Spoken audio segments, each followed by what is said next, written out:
Guys, what's in the agenda today, guys? Is it legs, bums and tums today? Are we going to hit a Zumba class, or maybe just push the boat out and go for a body pump class so that we're hitting all those muscle groups, just making sure that we get our prescribed volume in, make sure that we hit that proximity to failure, and make sure we watch those muscles grow? Is that what's happening today, guys? Is it fuck? Is it fuck? Today we just train like warriors. Today we just train like absolute fucking animals. Let's hit the gym, guys. Alright troops, so gym is empty, man. Gym is empty, the way I like it. Who wants to go in a packed gym waiting for fucking equipment? That is absolute bollocks. Anyway, troops, what is on the agenda today? What is on the fucking menu? I'll tell you what's on the menu, right?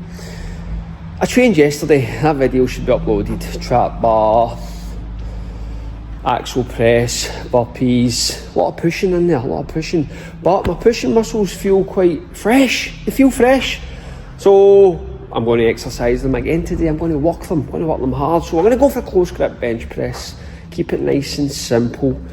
Then, well, I'll see what it takes me, but my upper back is actually quite trashed. I think the trap bars did their due diligence. So in that respect, what we're going to go for is a chin up, because we'll hit the lats. The lats feel okay, the lats feel fresh. So we'll hit the lats with some weighted chin ups. How many reps and sets? We'll deal with that when we do the exercise. Let's rock. So remember what I said as well with rotating the same lifts when we do instinctive training. What I performed last time was, I think I did 3 sets of 8 on the close grip bench press. It says that in the logbook, and once I've reached the 8 rep target across all sets, then it's time to put the weight up by about 5 kilograms, which I'm going to do today.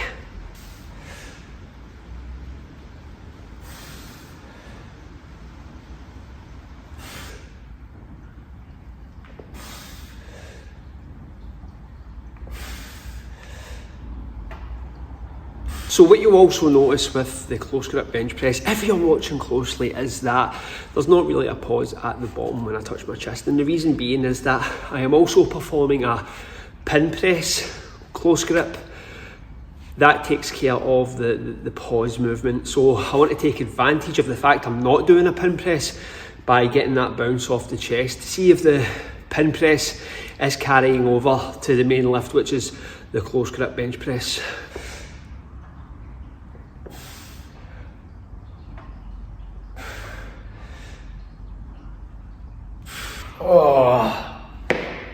Alright, so next on the agenda is weighted chin-ups, but we are going to go for an EMOM format.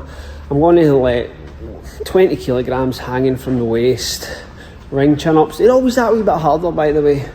And we will go for 10 minutes solid. We'll do 3 reps every minute on the minute. We'll be conservative at this point because my upper back is quite trashed.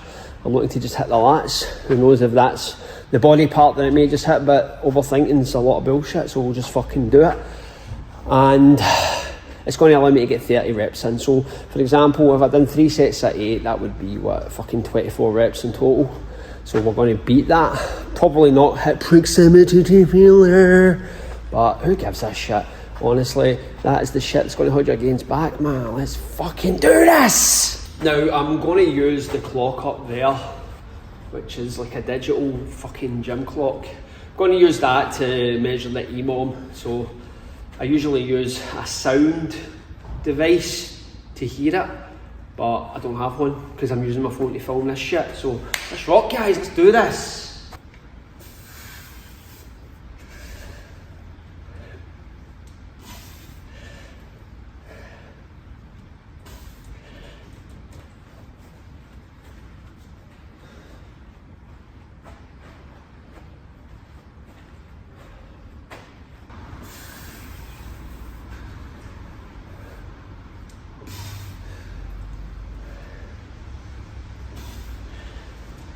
EMOMs are boring, man. I find them incredibly dull, but they work. They are very productive and they allow you to get volume in while having that handle on recovery. Probably more volume than you could achieve in a shorter time frame, for example.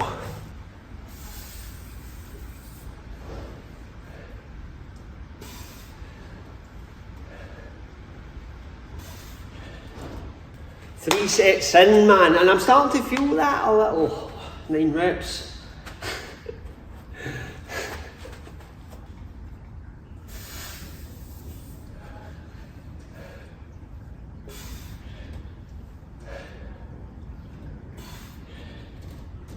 Felt that one. Is that 12 reps? 12 succulent, juicy reps.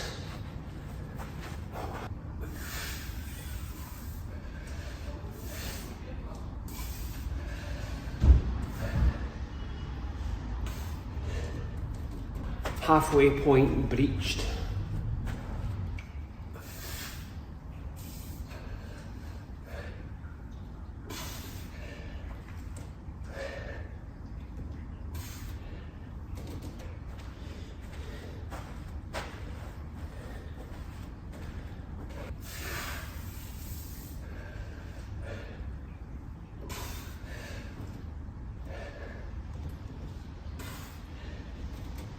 "21 reps.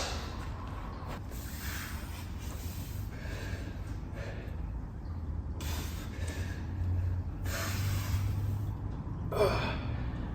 24 reps. As you can see, I'm starting to lose that range of motion on the 3rd rep, so that's proximity to failure. Proximity to failure.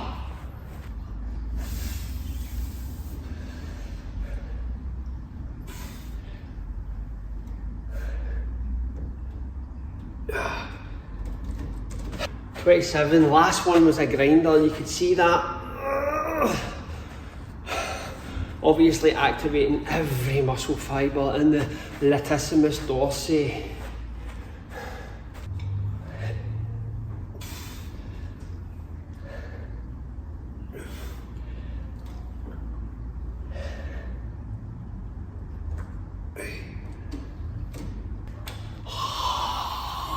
I don't care what anybody says, weighted chin-ups are the premier, are the elite lat builder. They will create wings that will make you look like a pterodactyl. Believe me, all you ultimately need for the back is seal rows or a row, but I prefer seal rows because you can handle more weight and they feel badass, as the kids say.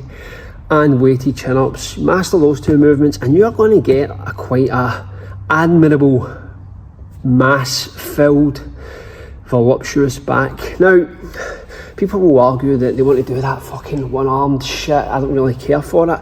Now, if you want to hit like this tiny part of the lat, then go for it. If you're competing and earning money from how you look, then hit that tiny bottom part of the lat.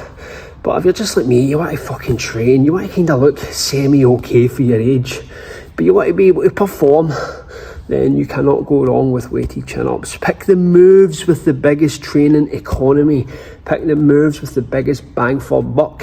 The moves that are going to translate into high-rep calisthenics in that respect. But just be quite mindful of the moves you pick in terms of does it or is it conducive to the goal you're trying to achieve, or do you enjoy the fucking thing? Alright, so we're just going to go for that 5-minute conditioning drill with 1 single kettlebell. It's like a burpee, clean press, squat hybrid. You just go for 5 minutes continuously unbroken if you can.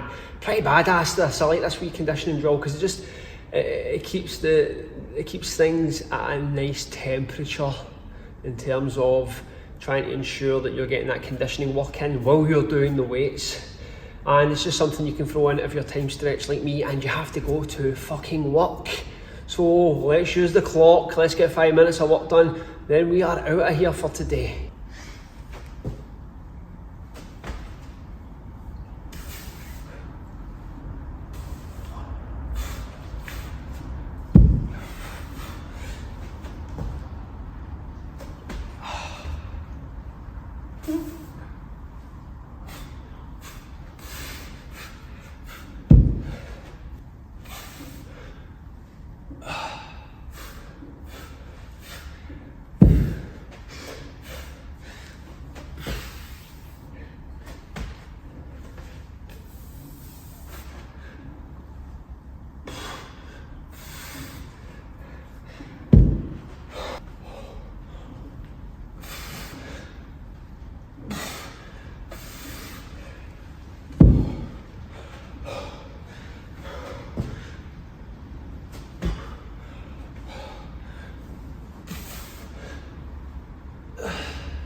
that wee conditioning drill at the end of a session, it fries you. That's one of those ones where it's like a long day at work, you're looking at the clock constantly and it seems to be moving really slowly, as is the nature of these style of workouts. Now, some of you guys maybe have been watching my content lately and like, Lee mate, where's the fucking burpees, mate? It's weights, everything's weights now, I want fucking burpees, that's why I subscribed. And I kind of get that, like that's how I carved my niche, so to speak, but training evolves, and sometimes you take a different path at points. It's like when you leave the house and you're going to the supermarket, but something catches your attention and you go, oh, what's that? I'm going to go and look at that for a while, do a bit of browsing in another shop. That's what fucking training's like, man. Sometimes something just catches your eye and you go for it.